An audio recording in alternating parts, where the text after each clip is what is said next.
సాయంకాలం శనివారం ప్రశాంతమైనటువంటి వాతావరణం బయట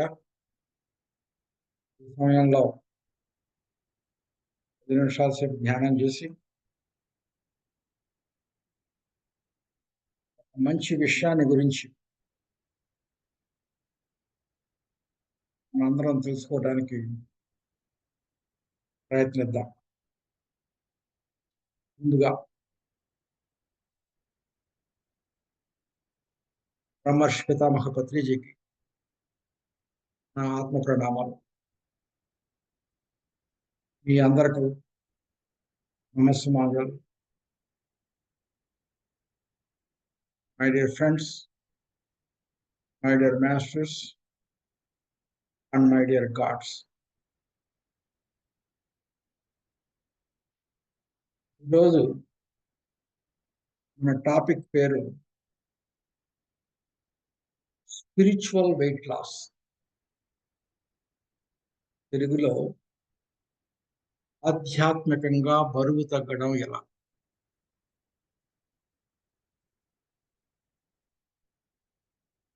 ఈ పాటికి మీరు గమనించే ఉంటారు, నేను సామాన్యంగా ఏ టాపిక్ మాట్లాడినా కూడా స్పిరిచువల్గా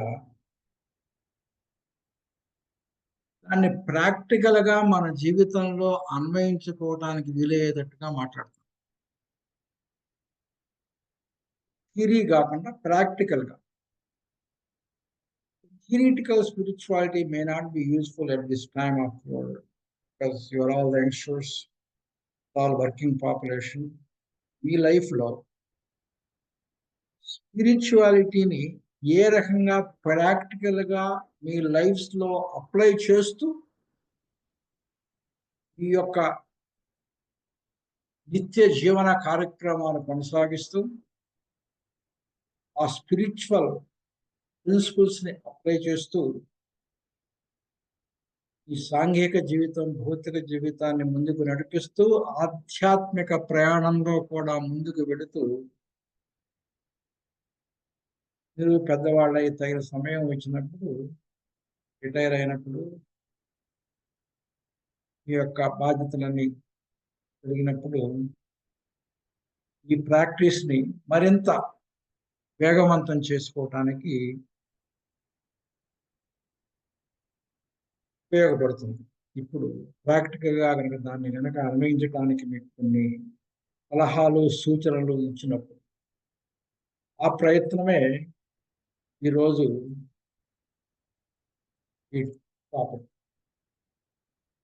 ఆధ్యాత్మికగా బరువు తగ్గడం ఎలా, స్పిరిచువల్ వెయిట్ లాస్.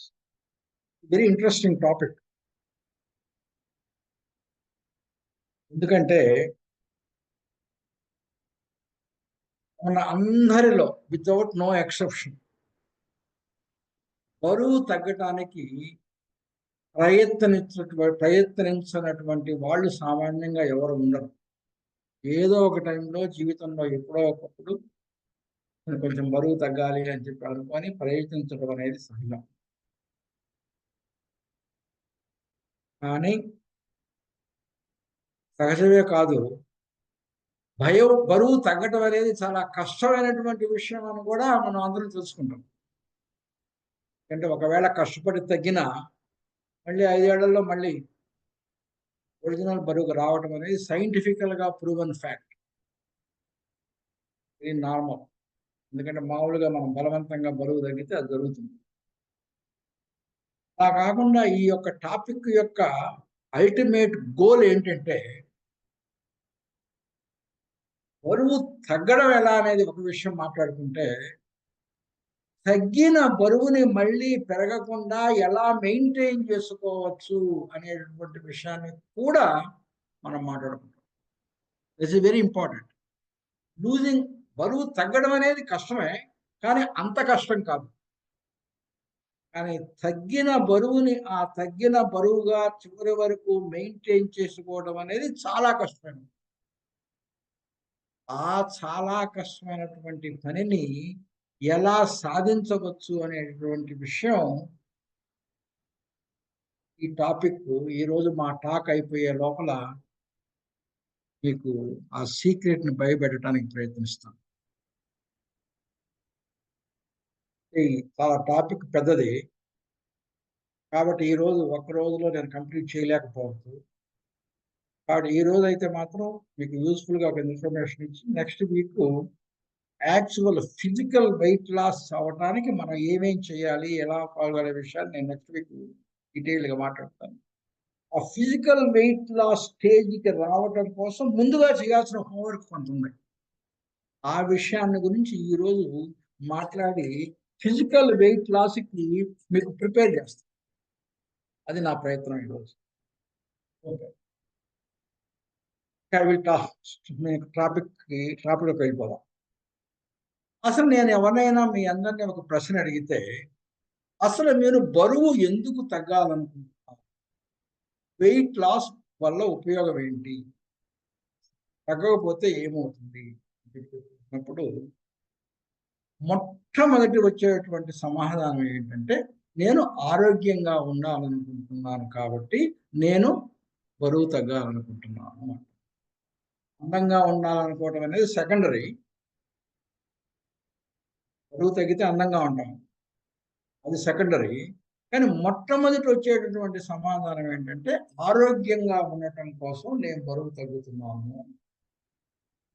తక్కువ బరువు ఎక్కువ ఆరోగ్యము, ఎక్కువ బరువు తక్కువ ఆరోగ్యము. అది సూత్రం. అంటే బరువుకి ఆరోగ్యానికి మధ్య అవినాభావ సంబంధం ఉండటం అనేది మనం గమనిస్తున్నాం.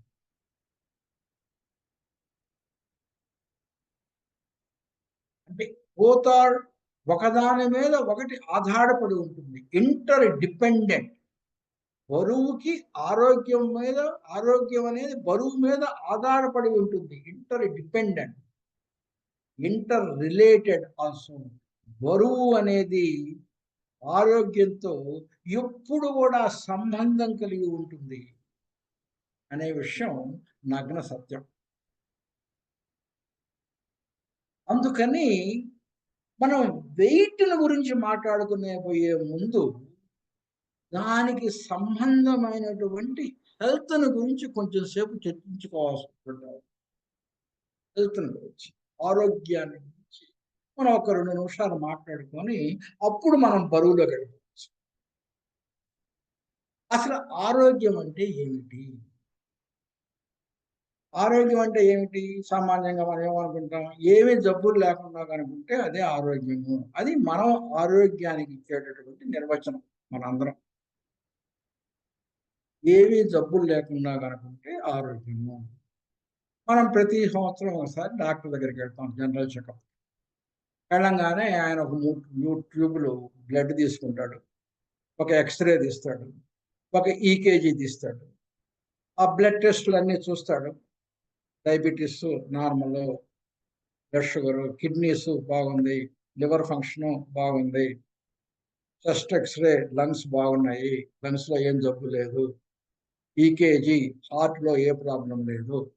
కాబట్టి నేను ఏ జబ్బు నీ యొక్క బ్లడ్ వర్క్లో కానీ, ఎక్స్రేలో కానీ, ఈకేజీలో కానీ చూడలేదు కాబట్టి నువ్వు ఆరోగ్యంగా ఉన్నావు. నువ్వు మళ్ళీ సంవత్సరం అయిపోయిన తర్వాత ఫిజికల్ చెకప్కి రావచ్చు అని చెప్పి మనల్ని పంపిస్తే మనం హ్యాపీగా ఇంటికి వచ్చేస్తాం. ఏమని చెప్పుకుంటూ నేను ఆరోగ్యంగా ఉన్నాను అని చెప్పి హ్యాపీగా ఫీల్ అవుతూ ఇంటికి వచ్చేస్తాం. అంటే జబ్బు లేకుండా గనక ఉంటే అది ఆరోగ్యంగా ఉన్నట్టు. మనం ఆరోగ్యము అనగా జబ్బు లేని తనమును ఆరోగ్యము అందురు. అది మనం ఇచ్చేటటువంటి నిర్వచనం. కానీ ఇది సరైనటువంటి నిర్వచనమా కాదా, ఇది సరైనటువంటి డెఫినేషనా కాదా అనేది ఒక్కసారి మనం ఆలోచించుకుంటే ఇది సరైనటువంటి నిర్వచనం కాదు. మరి సరైనటువంటి నిర్వచనం ఏమిటి? హెల్త్ అంటే ఏమిటి? What is the real definition of health?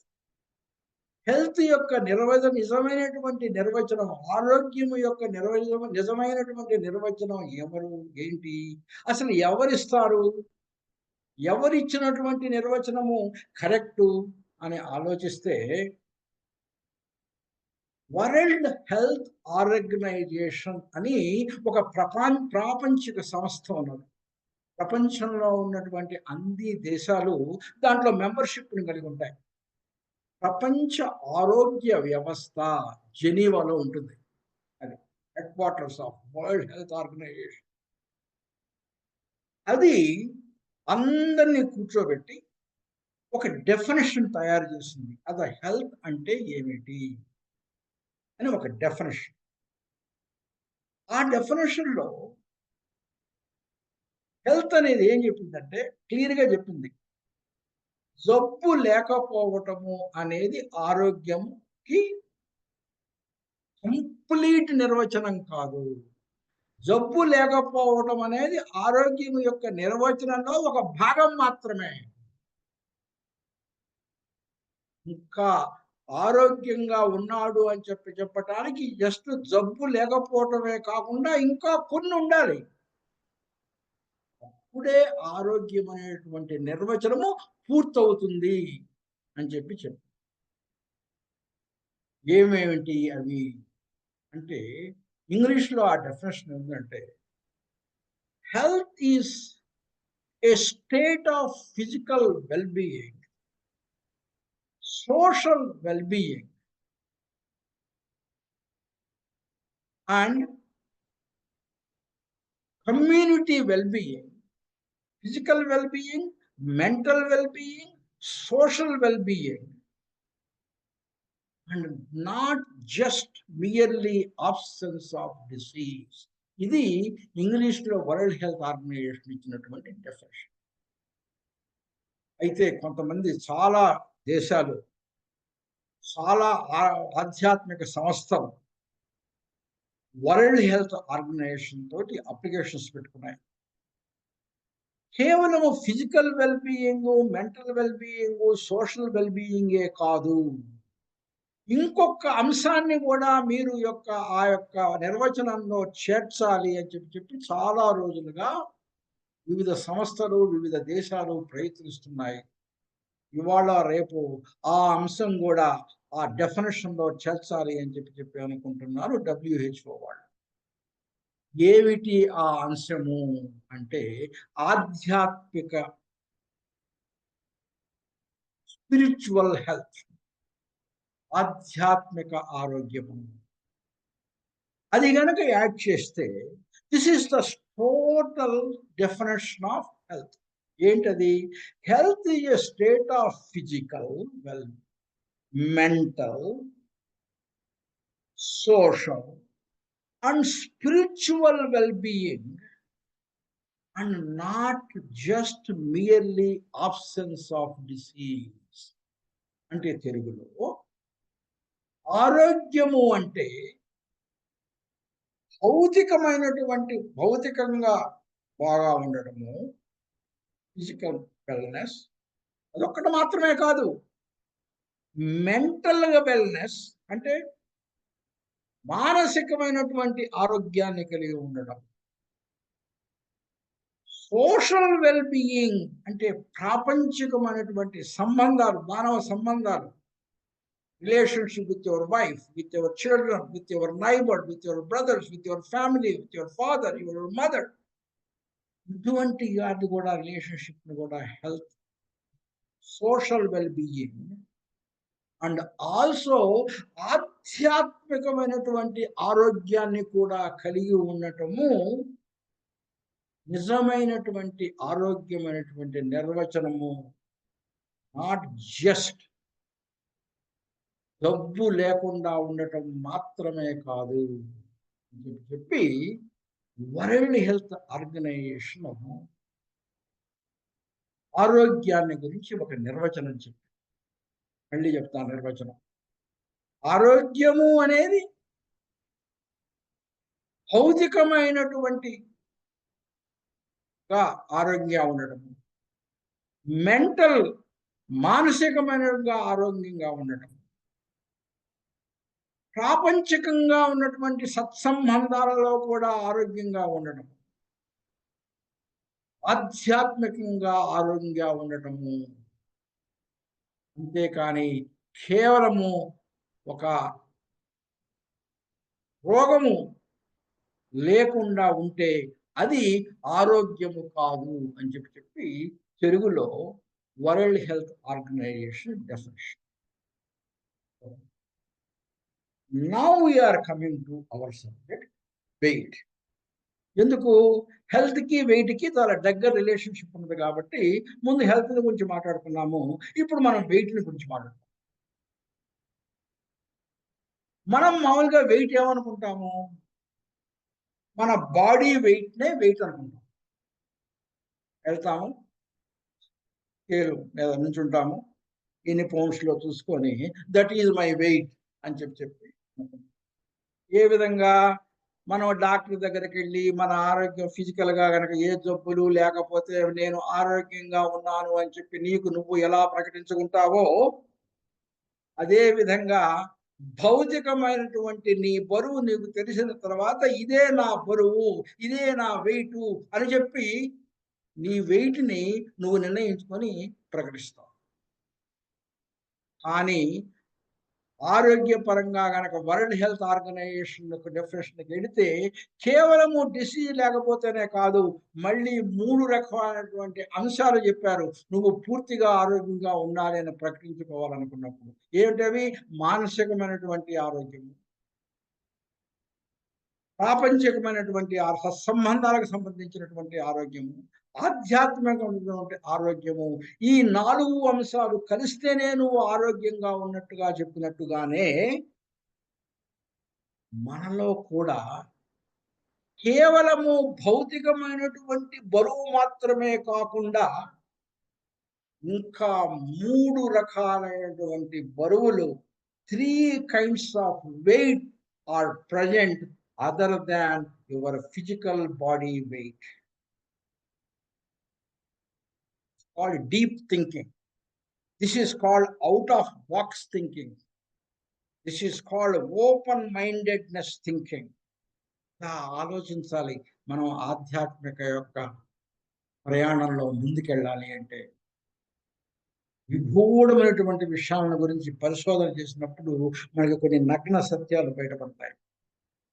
ఇటువంటి వాటిల్లో ఒకటి, నీ బాడీ వెయిట్ మాత్రమే నీ యొక్క వెయిట్ కాదు, దానితో పాటు ఆరోగ్యంలో నీ యొక్క భౌతికమైనటువంటి ఆరోగ్యం కాకుండా 3 రకాలైనటువంటి ఆరోగ్యాలు వరల్డ్ హెల్త్ ప్రపంచ ఆరోగ్య సంస్థ చెప్పినట్టుగానే కేవలము నీ వెయిట్, బాడీ వెయిట్ మాత్రమే కాకుండా 3 రకాలైనటువంటి వేరే యొక్క బరువులు ఉన్నట్టుగా ఆధ్యాత్మిక శాస్త్రవేత్తలు చెబుతున్నారు. ఏమిటి ఆ 3 బరువులు అని చెప్పినప్పుడు నేను ఒక వర్డ్ చెప్పినప్పుడు ఆ వర్డ్ పేరేంటంటే PMIS. PMIS అది ఎక్కడి నుంచి వచ్చింది అంటే BMIS అనేటువంటి వర్డ్ మనం ఫిజికల్గా వెయిట్ చూసుకుంటాం, కానీ మనందరం కూడా వెయిట్ చూసుకున్న తర్వాత అసలు మనం ఎంత వెయిట్ ఉండాలి అని మాత్రం మనకి తెలియదు. అంటే ఎంత వెయిట్ ఉంటే తక్కువ వెయిట్, ఎంత వెయిట్ ఉంటే ఎక్కువ వెయిట్, ఎంత వెయిట్ ఉంటే నేను కరెక్ట్ వెయిట్ రేంజ్లో ఉన్నాను అని చెప్పి తర్వాత మనకి తెలుసుకోవాల్సినటువంటి అవసరం ఉన్నది. దాన్ని బట్టే కదా మనం ఎంత వెయిట్ తగ్గాలి, ఎంత వెయిట్ పెరగాలి, ఏ వెయిట్ రేంజ్లో మనం కంప్లీట్గా మెయింటైన్ చేయాలి అని చెప్పి మనం అనుకోవాలి అంటే మనం ఐడియల్ బాడీ వెయిట్ తెలియాలి. అలా ఐడియల్ బాడీ వెయిట్ తెరవటానికి మార్గం ఏంటంటే we have to consult BMI sheet or BMI chart or BMI scale.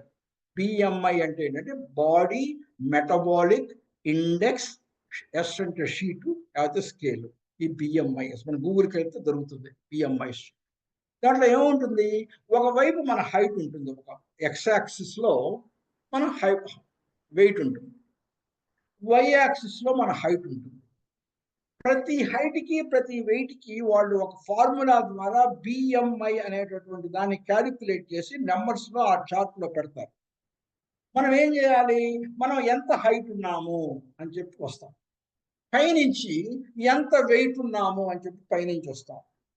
మన హైటు, మన వెయిట్ ఎక్కడైతే మీట్ అవుతుందో అక్కడ ఒక నెంబర్ ఉంటుంది. ఆ నెంబర్ని మన బిఎంఐ అంటాం. బేసిక్ మెటబాలిక్ ఇండెక్స్ అని చెప్పి అంటాం.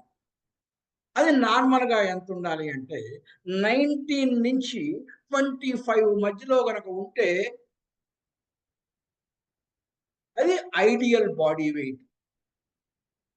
18 వరకు ఉంటే లో వెయిట్, 18 లోపల ఉంటే డేంజరస్లీ లో వెయిట్, 25 నుంచి 28 ఉంటే ఓవర్ వెయిట్, 28 నుంచి 30 కనుక ఉంటే ఒబీస్, 30కి పైన ఉంటే మార్బిడ్లీ ఒబీస్. ఇది మనం అంటాం. అంటే మనం ఉండాల్సినటువంటి వెయిట్ని గురించి తెలుసుకోవాలన్నా, ఎంత వెయిట్ తగ్గాలన్నా తెలుసుకోవడం కోసము we have to consult this chart called BMI sheet అనేది మనం ఉపయోగిస్తాం. You can use this. Most of you people know it. ఒకవేళ తెలియకపోతే ఇది దీన్ని వాడుకోవచ్చు. BMI scale that you have to know, you have to consult that sheet to find out whether your weight is right or wrong, how much you have to lose weight and what is the range. ఇక్కడి నుంచి నేను ఈ వరిని తీసుకున్నాను, బిఎంఐఎస్. నేను బాడీలో ఉన్నటువంటి ఒక ఫిజికల్ వెయిటే కాకుండా మిగతా 3 వెయిట్స్ని కూడా నేను ఎక్స్ప్లెయిన్ చేయటం కోసము ఈ వరినే మళ్ళీ తీసుకొని ఎక్స్ప్లెయిన్ చేయడానికి ప్రయత్నిస్తాను. బిఎంఐఎస్. పి అనేది ఫస్ట్ వర్డ్. ఏంటి ఫస్ట్ వర్డ్? Body weight. మనందరం చూసుకున్నటువంటి ఫిజికల్ వెయిట్ని బాడీ వెయిట్. అది కాకుండా ఇంకా 3 వెయిట్స్ ఉన్నాయి. సెకండ్ వన్ ఏంటి? ఎం. బాడీ వెయిట్ దేని వల్ల వస్తుంది? దేని మీద డిపెండ్ అయి ఉంటుంది? మనం తినేటటువంటి ఆహారం మీద డిపెండ్ అయి ఉంటుంది. More you eat you will gain more weight, less you eat you will have less weight. అంటే ఫిజికల్ బాడీ వెయిట్ మనం తినేటటువంటి ఫుడ్ మీద ఆధారపడి ఉంటుంది. That is well known fact. So no problem there. So what is the next weight? Next weight is mental weight.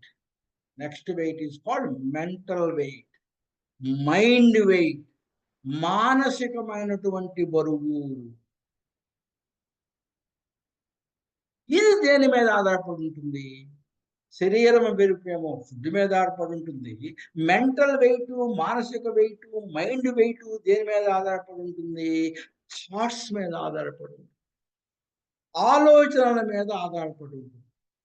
ఆలోచనలు ఎక్కువగా ఉంటే mental wait, mind wait పెరుగుతుంది. ఆలోచనలు తక్కువగా ఉంటే మెంటల్ వెయిట్, మైండ్ వెయిట్ తగ్గుతుంది. మనం రోజుకి 60,000 ఆలోచనలు చేస్తాం మెలకుగా ఉన్నప్పుడు. మోస్ట్ ఆఫ్ ది ఆలోచనలు గతాన్ని గురించి కానీ, తర్వాత భవిష్యత్తుని గురించి కానీ చేస్తాం. ప్రజెంట్ని గురించి చాలా తక్కువ ఆలోచనలు చేస్తాం. ఇన్ని ఆలోచనలు చేసినప్పుడు సాయంత్రానికి కానీ ఐఎమ్ వెరీ టైర్డ్, నా తల బరువు ఎక్కువగా ఉంది, ఐ ఫీల్ వెరీ హెవీ అని చెప్పి అంటాం. ఏంటి హెవీ? ఈ mind is heavy. So mind is gathering that weight because of the thoughts. ఈ యొక్క ఆలోచనలు ఈ యొక్క మెంటల్ బరువుని పెంచినవి. ఈ విధంగా చూసుకుంటే మెంటల్ వెయిట్. కానీ ఈ మెంటల్ వెయిట్ని మనం యొక్క తూకంతో కొలవగలమా? లేదు. బాడీ వెయిట్ని కొలవగలం, ఈ మెంటల్ వెయిట్ని కొలవలేము. ఏ విధంగా మెంటల్ హెల్త్ను కూడా మనం ఏ యొక్క ల్యాబొరేటరీలో కొలవలేం కదా. ఎక్స్రేలో కనిపించదు కదా, ఈకేజీలో కనిపించదు కదా. కానీ ఉన్నదా? ఉన్నది మెంటల్ హెల్త్. అందుకనే కదా మెంటల్ హాస్పిటల్స్, మెంటల్ డాక్టర్స్ ఉన్నారు.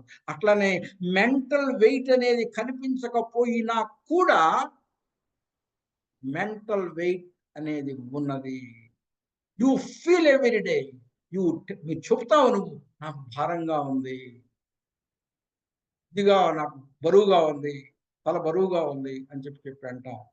అది మెంటల్ బేబీని సూచిస్తుంది. సో బాడీ వెయిట్ ఇస్ మనది, ఆహారం ద్వారా వస్తుంది.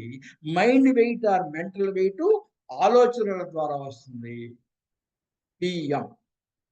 తర్వాత మూడో వెయిట్ ఏంటి? Intellectual weight. మూడో వెయిట్ ఏంటి? Intellectual weight. I stands for intellectual weight. Body weight food ద్వారా వస్తుంది. Mental weight or mind weight ఆలోచనల ద్వారా వస్తుంది. ఇంటలెక్చువల్ వెయిట్ దేని ద్వారా వస్తుంది అని చెప్పి ఆలోచించినప్పుడు, ఇంటలెక్చువల్ వెయిట్కి కారణం ఏమిటి అంటే మన యొక్క నమ్మక వ్యవస్థ, మన యొక్క బిలీఫ్ సిస్టమ్. అది ఇంటలెక్చువల్ వెయిట్ని కాజ్ చేస్తుంది. దానికి వెరీ గుడ్ ఉదాహరణ, వెరీ గుడ్ ఎగ్జాంపుల్ ఏంటి అంటే భగవద్గీతలో అర్జునుడి యొక్క పరిస్థితి. ఫస్ట్ 2వ చాప్టర్లో అర్జునుడికి ఒక రకమైనటువంటి నమ్మక వ్యవస్థను ఏర్పరచుకున్నాడు, మెంటల్ బిలీఫ్ సిస్టమ్ని ఏర్పరచుకున్నాడు అర్జునుడు. ఏమిటా బిలీఫ్ సిస్టము? నేను నా ఎదురుగులా ఉన్నటువంటి తాతలను, తండ్రులను, తమ్ముళ్లను, మనమలను, మేనమామలను చంపబోతున్నాను. నెంబర్ 1 నమ్మక వ్యవస్థ. నెంబర్ 2, నేను చంపితే వాళ్ళు చచ్చిపోతారు. నెంబర్ 2 నమ్మకం. 3 నమ్మకం, నేను చంపితే వాళ్ళు నా చేత చంపబడితే నేను పాపాన్ని మూటగట్టుకుంటాను. 3వ నమ్మక వ్యవస్థ. ఇది చిన్నప్పటి నుంచి ఆలోచించి ఆ నమ్మక వ్యవస్థతో మన సంబంధం కలిగి ఉండి చివరికి తన చేయవలసినటువంటి వృత్తిని కూడా వదిలేసి, అస్త్రాలను శస్త్రాలను మొత్తాన్ని వదిలేసి ఒక డిప్రెషన్కి గురి అయ్యి నేను అడవులకు పారిపోతాను అనేటటువంటి స్టేజికి వచ్చి రథపీఠంలో కూలబడిపోయేటటువంటి స్టేజికి వచ్చింది. అది ఏమిటి అంటే ఇంటలెక్చువల్ వెయిట్. ఇప్పుడు శ్రీకృష్ణుడు కూడా same kind of belief system. అది కూడా ఏంటి? అది కూడా చావుని గురించి, మరణాన్ని గురించి, తర్వాత పాపాన్ని గురించి శ్రీకృష్ణుడు కూడా ఆలోచించాడు. కానీ శ్రీకృష్ణుడికి వేరే రకమైనటువంటి బిలీఫ్ సిస్టమ్ ఉంది. అంటే ఏంటి? చంపేది నువ్వు కాదు, డిఫరెంట్ బిలీఫ్ సిస్టమ్.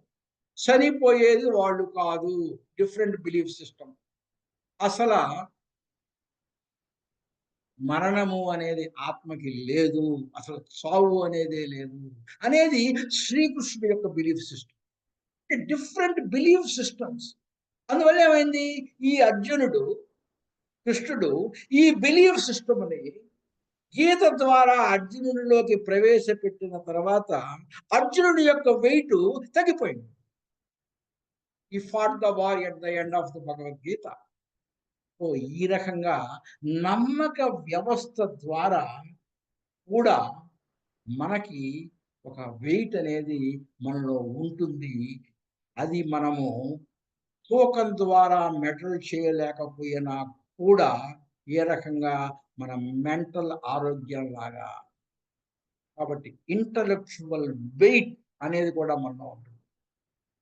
కాబట్టి బాడీ వెయిట్ ఆహారం, మెంటల్ వెయిట్ మైండ్ వెయిట్ ఆలోచనలు, ఇంటలెక్చువల్ వెయిట్ మనలో ఉన్నటువంటి నమ్మక వ్యవస్థ బిలీఫ్ సిస్టమ్. ఈ బిలీఫ్ సిస్టమ్ని మనలో ఎవరు కల్పించారు? నేను ఇదివరకు మాట్లాడాను. మన పేరెంట్స్, మన స్కూల్లో ఉన్నటువంటి టీచర్స్, తర్వాత బయటకు వస్తే సొసైటీ, ఇవన్నీ కూడా బిలీఫ్ సిస్టమ్ యొక్క వెయిట్ని మనలో పెంచినాయి. We have to deal with that intellectual weight. ఆ యొక్క ఇంటలెక్చువల్ వెయిట్ని గురించి కూడా మనము డీల్ చేయాలి. ఆ వెయిట్ని కూడా మనం తగ్గించుకోవాలి. కాబట్టి బిఎంఐ అయిపోయింది. Now we have last one. Yes, what is that weight? It is nothing but soul weight. S stands for soul weight. అదేంటి? సోలుకి వెయిట్ ఉంటుందా? ఎప్పుడు వెళ్ళలేదే. సోలుకి వెయిట్ ఉండటం ఏంటి? ఈ సోల్ వెయిట్‌ని గురించి నేను మాట్లాడటమే కాదు. 1900లో 1907లో ఒక మెడికల్ సైంటిస్ట్, ఒక doctor, medical scientist, his name is doctor Duncan. ఆయన కూడా ఈ సోల్ యొక్క వెయిట్ ఉంటుంది అనేటటువంటి ఆలోచన కలిగింది. ఇది 1907లో జరిగింది ఎక్స్పెరిమెంట్. ఆయనకి మనుషులు బతికున్నప్పుడు సోల్ ఉంటుంది గదా!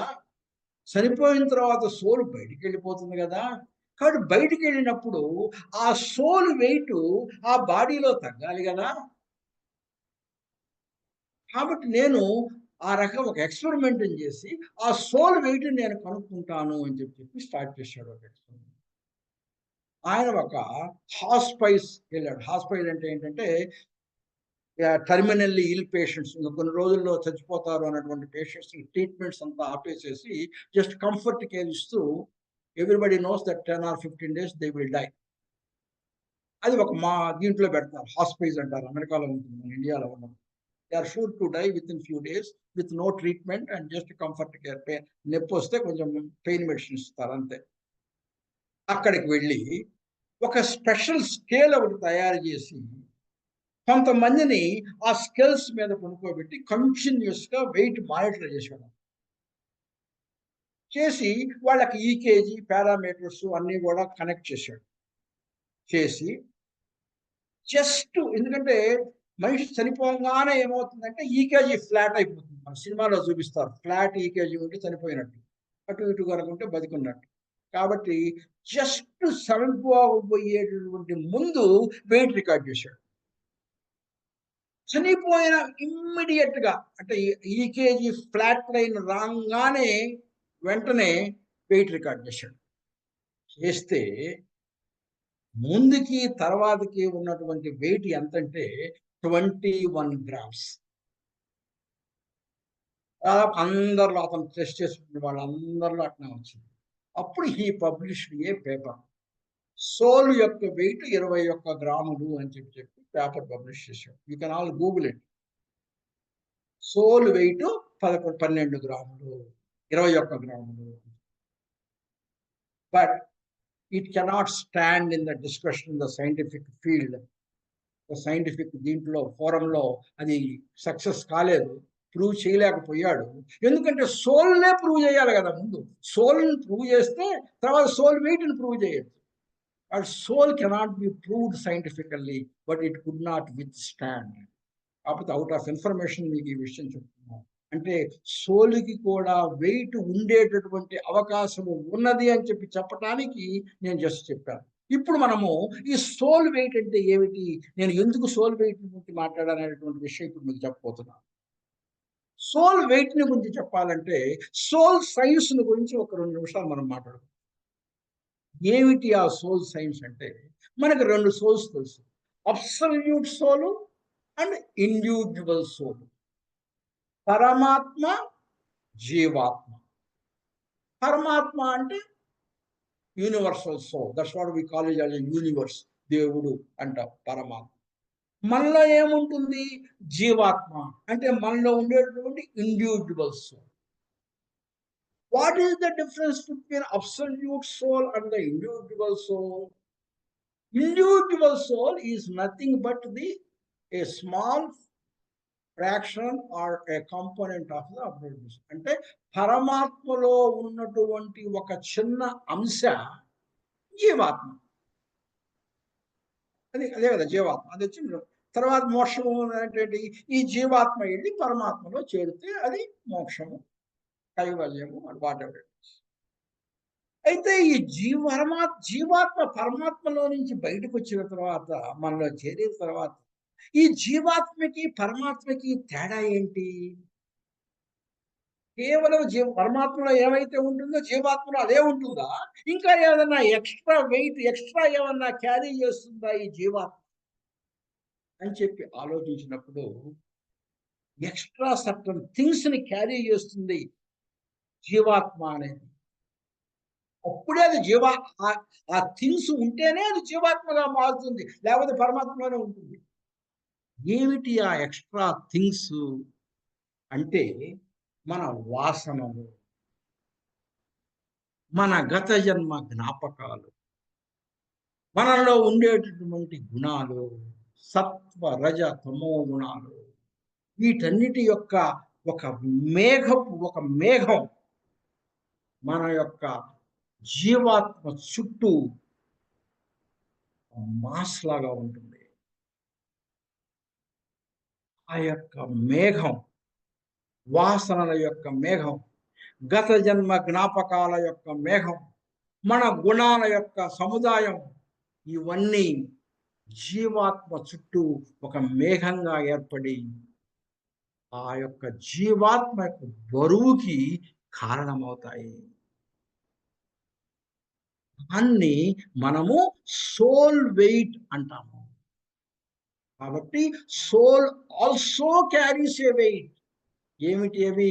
వాసనలు, గత జన్మ జ్ఞాపకాలు, మనలో ఉన్నటువంటి గుణాలు, ఇవన్నీ మనతో పాటు జీవాత్మతో పాటు మనం కూడా తెచ్చుకొని దాటితోటే మనం జీవిస్తాం. ఈ రకంగా మన బాడీలో కేవలము మన దేహపు బరువు మాత్రమే కాకుండా అన్నంతో ఉన్నటువంటి దేహపు బరువు, ఆలోచనలతో ఉన్నటువంటి మెంటల్ బరువు, మైండ్ బరువు, నమ్మక వ్యవస్థలో ఉండేటటువంటి ఇంటలెక్చువల్ బరువు, వాసనలతోటి, జ్ఞాపకాలతోటి, తర్వాత మనకు గత జన్మ స్మృతులతోటి ఉన్నటువంటి జీవాత్మ బరువు అనేది 4 రకాల బరువులు మనలో ఉన్నాయి అనేటువంటి ఫస్ట్ నిర్ణయించుకున్నాం. మనం ఇప్పుడు నెక్స్ట్ టాపిక్కి వెళ్దాం. ఏంటి మన టాపిక్? బరువు తగ్గుదల, స్పిరిచువల్ వెయిట్ లాస్. ఈ బరువు తగ్గాలి అంటే ఇందాకేంటి, ఏదైనా జబ్బు ఉంటే ఒక జబ్బు తగ్గించుకున్నంత మాత్రాన మనం ఆరోగ్యానికి వెళ్ళం కదా. కేవలం మెంటల్ జబ్బును తగ్గించుకోవాలి, సోషల్ బరువును తగ్గించుకోవాలి, స్పిరిచువల్ హెల్త్ని ఇల్లు హెల్త్ని తగ్గించుకున్నప్పుడే నువ్వు ఆరోగ్యంగా ఉంటావు. నువ్వు కేవలము శారీరకమైనటువంటి బరువు తగ్గించుకుంటే నువ్వు నిజంగా బరువు తగ్గినట్టు కాదు. ఈ 4 బరువులను తగ్గించుకున్నప్పుడే నువ్వు నిజంగా బరువు ఐడియల్ బాడీ వెయిట్గా ఉన్నట్టుగా అర్థం. కాబట్టి ఈ ఒక్కొక్క బరువుని ఎలా తగ్గించుకోవాలి అనేటువంటి విషయాన్ని మనం చర్చించుకోవాలి. అయితే ఇక్కడ నేను ఏం చేస్తాను అంటే, నెంబర్ 1 తర్వాత 2 తర్వాత 3 తర్వాత 4 వెళ్లకుండా నేను 4 నుంచి వెనక్కి వస్తాను. ఫస్ట్ 4th వన్ గురించి మాట్లాడతాను, తర్వాత 3rd వన్ గురించి మాట్లాడతాను, తర్వాత 2nd వన్ గురించి మాట్లాడతాను, తర్వాత 1st వన్ గురించి మాట్లాడతాను. First I will talk about soul weight loss. Soul weight loss ని మనం ఎలా చేయాలి? జీవాత్మలో ఉన్నటువంటి బరువుని ఎలా తగ్గించుకోవాలి? జీవాత్మ యొక్క బరువుకి కారణం ఏంటి? మన వాసనలు, మన గత జన్మ జ్ఞాపకాలు, మనలో ఉన్నటువంటి గుణాలు. ఇవి మనం గనక తగ్గించుకున్నాము అంటే మన సోల్ వెయిట్ అనేది కొంతవరకు తగ్గుతుంది. ఎలా తగ్గించుకోవాలి? ఎటువంటి ఎక్సర్సైజ్ చేయాలి మనం? ఎటువంటి ఫుడ్ మనం తినాలి అని ఆలోచించినప్పుడు, నేను అది కనుక దాని ఒక్క టాపిక్ గురించి మాట్లాడాలి అంటే కనీసం మోర్ దాన్ 1.5 2 అవర్స్ పడుతుంది. మనకు టైం లేదు. కాబట్టి సులభంగా, సూక్ష్మంగా ఒక్క మాటలో ఈ సోల్ బరువు తగ్గించుకునే మార్గం చెప్పాలి అంటే నేను పత్రిజీ గారు చెప్పినటువంటి ఒక మాటని పట్టుకొని మీ ముందు పెట్టాలి. అందుకనే పత్రిజీ గారు అంటే నాకు అంతమైన ఇష్టం ఏర్పడింది. ఆయన యొక్క ఫిలాసఫీ, ఆయన యొక్క బుక్స్, ఆయన గురించి తెలుసుకున్న తర్వాత. He is the person who made the spirituality made easy. 30 రోజుల్లో తమిళ భాష అని చెప్తారు చూడండి. ఇది అట్లానే ఆధ్యాత్మికతను మొత్తాన్ని సులభతరం చేసినటువంటి వ్యక్తి పత్రిజీ. కాబట్టి ఈ సోల్ వెయిట్ మొత్తాన్ని గురించి ఒక మాటగా చెప్పాడు ఆయన. ఈ సోల్ వెయిట్‌ని ఎట్లా తగ్గించుకోవచ్చు అని చెప్పడానికి ఒక్క మాట చెప్పాడు. నేను ఆ మాట ద్వారా ఈ సోల్ వెయిట్‌ని తగ్గించుకునే మార్గాన్ని మీకు చెప్తాను. జీవాత్మ బరువుని ఎలా తగ్గించుకోవాలి? ఏమిటి అంటే, జీవాత్మ బరువు తగ్గాలంటే ఏం తగ్గాలి? మన వాసనల బరువు తగ్గాలి. మన జ్ఞాపకాల బరువు తగ్గాలి. మన గుణాలు సత్వ, రజ, తమో గుణాలు. రజోగుణం ఎక్కువ బరువు ఉంటుంది. తమో గుణం ఎక్కువ బరువు ఉంటుంది. కాబట్టి సత్వగుణం చాలా తక్కువ బరువు ఉంటుంది. కాబట్టి తమో గుణం నుంచి రజోగుణంలోకి, రజోగుణం నుంచి సత్వగుణం వైపు మనం వచ్చినప్పుడు సోల్ బరువు తగ్గుతుంది. కాబట్టి ఏం చేస్తే మన సోల్ బరువు తగ్గుతుంది అంటే, పత్రిజీ గారు మనకు చెప్పినటువంటి సమాధానం మార్గం ఏంటి అంటే, సత్ జన సాంగత్యము. సత్ జన సాంగత్యము అంటే ఏమిటి? ఈ సజ్జన సాంగత్యం. సత్ అంటే ఏమిటంటే సత్యము. జన అంటే ఎవరు? సత్యాన్ని తెలుసుకున్నటువంటి జనుడు.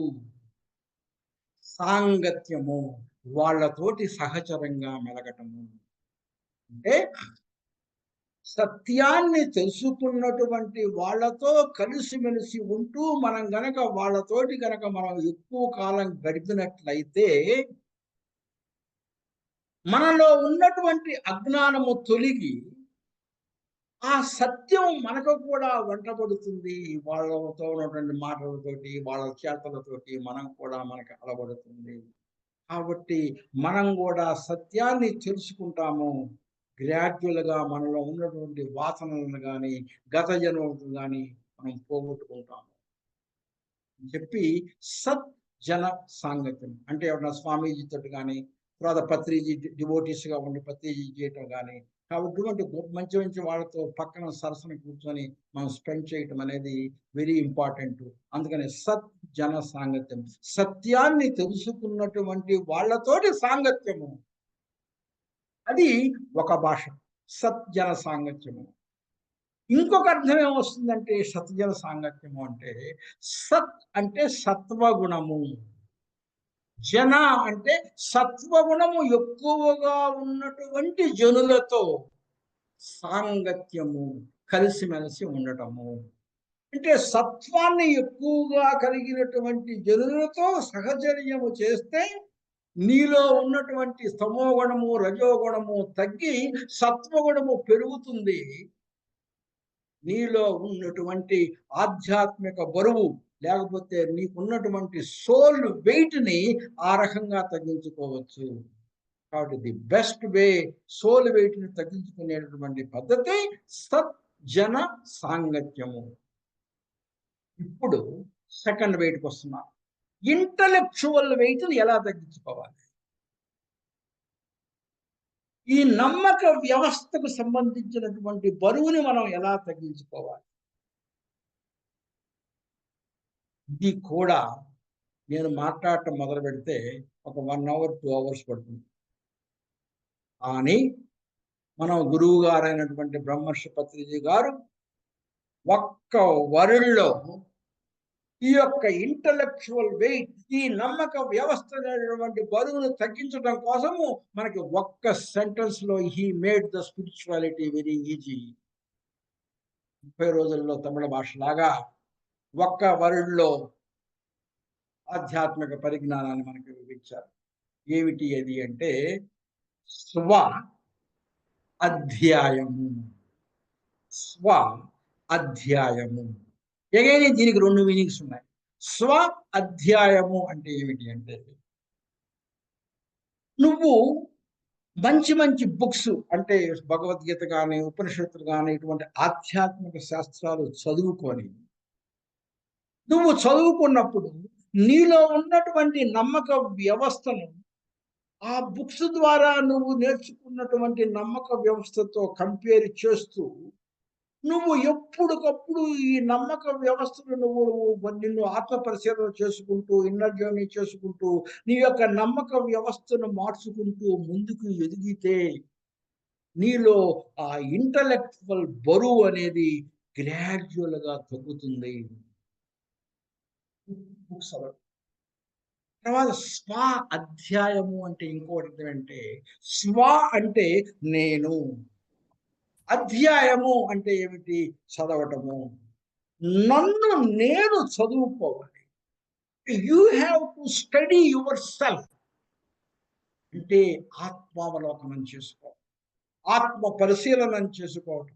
నీకున్నటువంటి నమ్మక వ్యవస్థను ఒక్కసారి నువ్వే పరికించుకొని అది ఎంతవరకు కరెక్టు. కాబట్టి నమ్మక వ్యవస్థను నేను మార్చుకుంటామా. సేత్ వర్క్షాప్కి వెళ్ళాం. బాలకృష్ణ గారు నమ్మక వ్యవస్థను గురించి బాగా చెప్పారు. చెప్పిన తర్వాత అది స్వాధ్యాయము.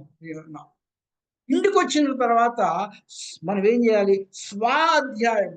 అది ఆయన చెప్పింది నువ్వు నీకు అన్వయించుకొని నీలో ఉన్నటువంటి నమ్మకాల యొక్క బరువుని తగ్గించుకోవడానికి ప్రయత్నించాలి. ఇది స్వ అధ్యాయము ద్వారా ఇంటలెక్చువల్ వెయిట్, నమ్మక వ్యవస్థకు సంబంధించినటువంటి బరువుని తగ్గించుకోవచ్చు. Very good. ఇప్పుడు సెకండ్ దానికి వద్దాం. ఏమిటది? మెంటల్ వెయిట్, మైండ్ వెయిట్, మానసికమైనటువంటి బరువు ఎలా తగ్గించుకోవాలి? అసలు ఈ మానసికమైనటువంటి బరువుకి కారణం ఏమిటి? ఆలోచన. ఈ మెంటల్ వెయిట్కి కారణాలు ఏంటి? థాట్స్. 60,000 థాట్స్ ఆలోచిస్తాం ఆ రోజుకి. వాటిల్లో మోస్ట్ థాట్స్ అబౌట్ పాస్ట్, గతాన్ని గురించి, ఇంకా most of the thoughts about ఫ్యూచర్ని గురించి, ప్రజెంట్ని గురించి చాలా తక్కువగా ఆలోచిస్తాం. గతించినటువంటి ప్యాషన్ గురించి ఎక్కువ ఆలోచిస్తాం. కళ్ళ ముందు కనరాని ఫ్యూచర్ని గురించి మనం ఎక్కువగా ఆలోచిస్తాం. కళ్ళ ముందు ఉన్నటువంటి వర్తమానాన్ని గురించి చాలా తక్కువగా ఆలోచిస్తాం అందరం కూడా. కానీ ఎప్పుడు వర్తమానంలో ఉండేటట్టుగా ప్రయత్నించినప్పుడు మనకి ఈ మెంటల్ వెయిట్ అనేది తగ్గిపోతుంది. అలా చేయటానికి పత్రిజీ గారు మనకు చూపించినటువంటి మార్గం ఏంటి? మెడిటేషన్. ఆ మెడిటేషన్ కనుక కంటిన్యూస్గా కనుక ప్రాక్టీస్ కనుక చేసినట్లయితే ఈ మెంటల్ వెయిట్, ఈ మైండ్ వెయిట్, ఈ మానసిక బరువు అనేది మనం తగ్గించుకోవడానికి సాధ్యమవుతుంది. అందుకనే 1 గంట 2 గంటలు మనం మెడిటేషన్ చేసిన తర్వాత ఏమంటాం? I feel very light, I feel blissful అంటాం. అంటే ఏమిటి? నువ్వు మెంటల్ వెయిట్ని తగ్గించుకున్నావు, నీ యొక్క మానసిక బరువుని తగ్గించుకున్నావు. దేని ద్వారా? ధ్యానం ద్వారా. కాబట్టి మెంటల్ వెయిట్ని తగ్గించుకునేటువంటి మార్గము ఏమిటి? మెడిటేషన్. చివరిలోకి వస్తున్నాం. అయితే ఇది కేవలము నేను చెప్పినటువంటి వాళ్ళ కేవలము థియరీయేనా? ఎవరైనా చేశారా? ఎవరైనా చేసి కొంత ప్రోగ్రెస్, కొంత పురోగతి సాధించారా? సాధిస్తే ఎవరు? వాళ్ళు ఏం చేసి సాధించారు అని చెప్పి ఒక ఎవిడెన్స్ బేస్డ్ టాక్, ఒక ఎవిడెన్స్ బేస్డ్ ఇన్ఫర్మేషన్ మీకు ఇస్తాను. ఎందుకంటే కేవలం ఇది ఊకదంపుడు ఉపన్యాసం కాదు, ఇది నిజం. ప్రాక్టికల్గా మీరందరూ చేయగలిగినటువంటి నిజం. ఎందుకంటే ఒక వ్యక్తి చేశాడు, చేసి పురోగతి సాధించి రిజల్ట్స్ని చూపించుకున్నాడు. ఎవరు ఆ వ్యక్తి అని చెప్పి అంటే నేనే. Myself is the person. మరి ఏం చేశాను నేను? హౌ డిడ్ నేను నా యొక్క సోల్ వెయిట్ని ఎలా తగ్గించుకున్నాను? ఎలా? సత్ జన సాంగత్యం. ఏమిటి నేను చేసినటువంటి సత్ జన సాంగత్యం? సత్యాన్ని తెలుసుకున్నటువంటి వ్యక్తితోటి సాంగత్యము. ఎవరు? 10 సంవత్సరాల క్రితం, 5 సంవత్సరాల పాటు నా గురువు గారైనటువంటి స్వామి బోధానంద సరస్వతి తోటి ఆశ్రమంలో ఉండి 5 సంవత్సరాల పాటు అన్ని ఆధ్యాత్మిక గ్రంథాలని చదువుకుంటూ, ఆయనకి పరిచర్యలు చేస్తూ, ఆయనకి సేవ చేస్తూ, ఆయనతో పాటు వాకింగ్కి వెళ్తే వాకింగ్ వెళ్తూ, ఎక్కడికన్నా వెళ్ళాలంటే ఆయనని నేను డ్రైవ్ చేసుకొని డ్రైవర్గా ఆయనకి నేను పనిచేస్తూ, ఆయన చెప్తూ ఉంటే నేను వింటూ ఉంటే, ఆ రకంగా సజ్జన సాంగత్యాన్ని చేసి నా ఆధ్యాత్మిక బరువుని, నా యొక్క సోల్ వెయిట్ని నేను తగ్గించుకోగలిగాను. అలానే కాకుండా ఆశ్రమంలోకి చాలా మంది వచ్చేవాళ్ళు ఆయన డివోటీస్. వాళ్ళందరూ సత్వగుణము ఎక్కువగా ఉన్నటువంటి వాళ్ళు, సత్ జనులు. వాళ్ళందరితోటి నేను కలిసిమెలిసి ఉండటం, లేట్ నైట్స్ వాళ్ళతో స్పెండ్ చేయటం, వాళ్ళందరితో కలిసి సహపంక్తి భోజనాలు చేయటము, వాళ్ళందరి యొక్క అనుభవాలు తెలుసుకోవటము, ఆ రకంగా సత్వ జనుల యొక్క సాంగత్యంతో నాలో ఉన్నటువంటి తమో గుణాన్ని, రజోగుణాన్ని కొంత తగ్గించుకొని సత్వగుణాన్ని పెంచుకొని నాలో ఉన్నటువంటి జీవాత్మ యొక్క బరువుని కొంతవరకు తగ్గించుకోవడంలో నేను సఫలీకృతున్నయ్యాను. తర్వాత ఇంటలెక్చువల్ వెయిట్ నేను ఎలా తగ్గించుకోవడానికి ప్రయత్నించాను, నమ్మక వ్యవస్థకు సంబంధించినటువంటి వెయిట్ని నేను ఎలా తగ్గించుకున్నాను, దానికి పత్రిజీ గారు ఏం చెప్పారు? స్వ అధ్యాయము. స్వామీజీ దగ్గర 5 నిమిషాలు 5 సంవత్సరాల పాటు భగవద్గీత నేర్చుకొని ఆ భగవద్గీతను నేనంతటా నేనే చదవటం మొదలుపెట్టాను. దాని మీద కామెంటరీ రాయటం మొదలుపెట్టాను. దాని ప్రతి ఒక్క సెంటెన్స్, ప్రతి ఒక్క వర్డు తెలుసుకొని దానికి సాంస్క్రిట్ నుంచి తెలుగులో అర్థం ఏంటి స్టడీ చేసి ఒక భగవద్గీతను తెలుగులో పద్య రూపంలో అనువదించి ఆ యొక్క సారాన్ని పిండి వడకట్టి నా మనసులో పెట్టుకొని నా నిత్య జీవితంలో ఆ భగవద్గీత యొక్క సారాన్ని అన్వయించడానికి ప్రయత్నించి నాలో ఉన్నటువంటి పాత నమ్మకాలను, నా జీవితాన్ని తిరోమార్గంలో ప్రయత్నించినటువంటి నమ్మకాలను నిర్మూలించి నా జీవితంలో పురోగమనంలోకి నన్ను తిప్పేటటువంటి నమ్మకాలను నేను వాటిని పెట్టుకొని ఆ రకంగా నేను ఇంటలెక్చువల్ వెయిట్ని తగ్గించుకోగలిగాను. ఇది సక్సెస్ఫుల్. తర్వాత నా యొక్క మెంటల్ వెయిట్, తర్వాత మైండ్ వెయిట్ని నేను ఎలా తగ్గించుకున్నాను మీ అందరికీ తెలుసు ఈ విషయం. 3 సంవత్సరాల క్రితం నేను డాలస్ రావటం జరిగింది. మీ అందరూ ఫ్యామిలీ, మనందరం ఫ్యామిలీతో, నేను కూడా మీ ఫ్యామిలీలో నేను కూడా జాయిన్ అవ్వటం జరిగింది. నాకంటే ముందు మీలో చాలామంది ఈ మెడిటేషన్లో ఉన్నారు. నేను కొత్తగా జాయిన్ ఫ్యామిలీ మెంబర్ లాగా. అప్పటి నుంచి మనందరం కలిసి ఈ రకంగా చేసుకుంటూ ఈ మెడిటేషన్ కంటిన్యూ చేస్తున్నాము. కాబట్టి ఈ 3 సంవత్సరాలు ఈ మెడిటేషన్ ఈ రకంగా ప్రాక్టీస్ చేసుకుంటూ నాలో ఉన్నటువంటి ఆ మెంటల్ వెయిట్ని తగ్గించుకొని చాలా బ్లిస్ఫుల్ ఫీలింగ్తో నేను ఉండగలుగుతున్నాను. కాబట్టి ఈ రకంగా సోల్ వెయిట్ తగ్గించుకోవటంలో, ఇంటలెక్చువల్ వెయిట్ తగ్గించుకోవటంలో, మెంటల్ మైండ్ వెయిట్ తగ్గించుకోవటంలో సజ్జన సాంగత్యం చేసి, స్వ అధ్యాయం చేసి, ధ్యానం మెడిటేషన్ చేసి చాలా వరకు సఫలీకృతుడయ్యాను. నేను సఫలీకృతుడిని అయినట్టుగానే మీరందరూ కూడా వీటన్నిటిని ఈ రకంగా చేసి తప్పనిసరిగా సఫలీకృతులు అవుతారు అని చెప్పి గట్టి నమ్మకం. ఇప్పుడు మనం అస్సలు విషయాన్ని గురించి మాట్లాడుకోవాలి. ఏమిటి? Physical body wait. అయితే ఎందుకు మీరు ముందే దాని గురించి మాట్లాడకుండా ఈ మూడిటిని గురించి ముందు ఎందుకు మాట్లాడి చివరిలో ఇంకా 2 నిమిషాల టైం ఉన్నప్పుడు దీని గురించి మాట్లాడాలనుకుంటున్నారు అంటే దానికి ఒక కారణం ఉంది. ఎప్పుడు కూడా వెయిట్ లాస్‌లో ప్రాబ్లం ఏమిటి అంటే, ప్రపంచంలో అన్నిటికంటే కష్టమైన పని ఏంటి అంటే, చాలా మందిని అడిగితే వెయిట్ లాస్ అంటారు. వెయిట్ లాస్ అనేది చాలా కష్టమే. కానీ వెయిట్ లాస్ కంటే కూడా ఇంకొక కష్టమైన విషయం ఉంది వెయిట్ పరంగా. ఏందో తెలుసా? తగ్గినటువంటి వెయిట్‌ని అదే విధంగా మెయింటైన్ చేయటం అనేది more difficult than the weight loss. Weight loss తగ్గటం కష్టమైతే, తగ్గిన వెయిట్‌ని కంటిన్యూస్‌గా మెయింటైన్ చేయటం అనేది ఇంకొక కష్టం. మోస్ట్ సైంటిఫికల్ ఫ్యాక్ట్ ఏంటంటే, తగ్గినటువంటి వెయిట్‌ని 5 సంవత్సరాలలో మళ్ళీ గెయిన్ అవుతారు. That is the normal fact. అంటే తగ్గిన వెయిట్‌ని అలా మెయింటైన్ చేయటం, తగ్గుదలగా మెయింటైన్ చేయటం అనేది చాలా కష్టమైనటువంటి విషయం.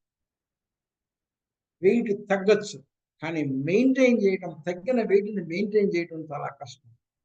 అందుకని మీరు ఈ 3 వెయిట్ ప్రాక్టీసెస్‌ని గనక చేసి, సోల్ వెయిట్ లాస్ సజ్జన సాంగత్యం ద్వారా, ఇంటలెక్చువల్ వెయిట్ లాస్ స్వాధ్యాయం ద్వారా, మెంటల్ వెయిట్ లాస్ ధ్యానం ద్వారా కొంత పురోగతిని సాధించి అప్పుడు గనక మీరు బాడీ వెయిట్ మీద గనక వర్క్ చేశారు అంటే ఇప్పుడు మీరు బాడీ వెయిట్ చాలా సునాయాసంగా తగ్గటమే కాదు, తగ్గినటువంటి వెయిట్ని కంటిన్యూస్ గా మెయింటైన్ చేయడంలో కూడా సఫలీకృతం. ఎవరన్నా చేశారా అంటే దానికి మళ్ళీ సాక్ష్యం నేనే. ఈ 3 నేను చేసిన తర్వాత లాస్ట్ ఫ్యూ మంత్స్ నుంచి ఐఎమ్ ఎక్స్పెరిమెంటింగ్ మై సెల్ఫ్. ఎందుకంటే I always try to walk my talk. నేను ఏదైతే మీ అందరికి చెప్తానో దాన్ని ముందుగా నేను ప్రాక్టీస్ చేసి తర్వాత నేను ముందుకు ప్రయత్నించడానికి ప్రయత్నిస్తాను. అందుకనే గత కొన్ని నెలలుగా ఫిజికల్ వెయిట్ లాస్ మీద నేను వర్కౌట్ చేస్తున్నాను. మీరు 2-3 నెలల క్రితం ముందు నన్ను చూసినప్పుడు ఇప్పుడు నన్ను చూస్తే మీకు అర్థం అవుతుంది నేను వెయిట్ లాస్ జరుగుతుంది అని. చాలా హ్యాపీగా, ఎటువంటి ఫోర్స్ లేకుండా, బ్లిస్ఫుల్ గా I'm enjoying my weight loss. ఈ వెయిట్ లాస్ తగ్గడమే కాదు, ఐడియల్ బాడీ వెయిట్ లెవెల్కి వచ్చేస్తున్నాం. వచ్చిన తర్వాత ఆ ఐడియల్ బాడీ వెయిట్ ని మెయింటైన్ చేయడం కూడా ఇంపార్టెంట్. కాబట్టి మీ అందరికీ నేను ఇచ్చినటువంటి సలహా ఏంటంటే, మీరందరూ ఓవర్ వెయిట్ అని నేను చెప్పను, ఒబీస్ అని చెప్పను, మార్బిడ్లీ ఒబీస్ అని నేను చెప్పను. మీరు కొంచెం ఓవర్ వెయిట్ గా ఉన్నా కూడా యాజ్ ఏ స్పిరిచువల్ ప్రాక్టీషనర్స్ గా నేను మీకు ఇచ్చేటటువంటి సలహా ఏమిటి అంటే, మీరందరూ కూడా ఆ ఐడియల్ బాడీ లోకి రావడానికి ప్రయత్నించండి. ఐడియల్ బాడీ వెయిట్ అంటే బిఎంఐ 18.5 నుంచి 25 మధ్యలో ఉండాలి రేంజ్. ఆ రేంజ్ లో మీ హైట్ వెయిట్ ని బట్టి మీ బిఎంఐని ఐడియల్ బాడీ వెయిట్ లోకి ఉంచడానికి that is should be your goal. దానికి ఈ spiritual weight loss, intellectual weight loss, mental weight loss, తర్వాత బాడీ వెయిట్ లాస్ కూడా ఉపయోగం. అలా చేస్తే మీరు ఆరోగ్యంగా ఉండటమే కూడా కాదు, మీరు అందంగా కూడా ఉంటారు. కాబట్టి ఫ్యామిలీ లైఫ్ కూడా చాలా హ్యాపీగా ఉంటుంది. కాబట్టి మీరు ఆరోగ్యం ఉండటం కూడా కాదు, అందంగా కూడా తయారవుతారు. కాబట్టి అప్పుడు ఇవన్నీ ప్రాక్టీస్ చేసిన తర్వాత ఈ ఫిజికల్ వెయిట్ లాస్కి నేను ఏం చేస్తున్నాను, అసలు ఎలా తగ్గాలి, ఎటువంటి ఆలోచన విధానాన్ని మనం అవలంబించాలి, సునాయాసంగా అసలు హ్యాపీగా బ్లిస్ఫుల్ గా ఒక ఆటలాగా తీసుకొని ఈ బరువు తగ్గడము అనేది ఒక గేమ్ లాగా మనం ఎలా చెయ్యాలి, ఈ అన్ని విషయాలను గురించి నేను మళ్ళీ వచ్చే సాటర్డే 6 గంటలకు మీలో చర్చించడానికి మళ్ళీ మీ ముందుకు వస్తాను. కొంచెం ఎక్కువ సమయం తీసుకున్నందుకు క్షమించండి. మీకు ఎవరైనా క్వశ్చన్స్ ఉంటే నేను ఆన్సర్ చేయడానికి ప్రయత్నిస్తాను. ఇది రికార్డింగ్